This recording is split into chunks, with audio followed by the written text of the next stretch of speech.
Keko, el rey de los gitanos.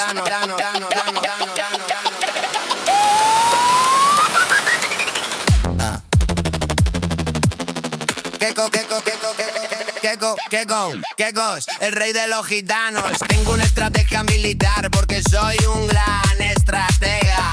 Quiero unir al pueblo de Europa con Emiratos Árabes.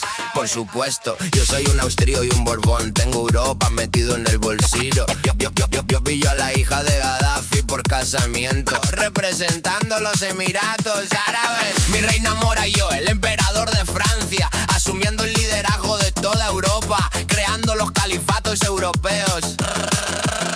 Es preciosa, me encanta esa chica. Salen pimpantes y canta que te cagas. Seríamos tan grandes, potencial mundial. Seríamos la primera, exigiríamos la paz. Sí, exigiríamos la paz. Sí, exigiríamos la paz.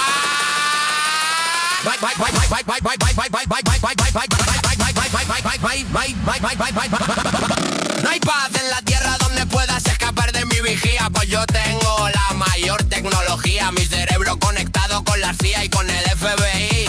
Capullo, yo solo quiero de la hija de Gaddafi un hijo suyo, que será todo crema, todo flama. Miren la chica, miren el chico, estamos tremendos. Vamos a romper de nuevo los moldes. Así estamos, compadres. Así, con este raro tan catastrófico que parece de cinesia, sacada de terror. Nos estamos matando miles o cientos todos los días. ¿Qué puta mierda de cabeza tenéis? Humanoides, que matar es malo, que matar es malo. Pero ¿cómo no lo puedes comprender? Os tiro mi dinero para que os tiréis bombas.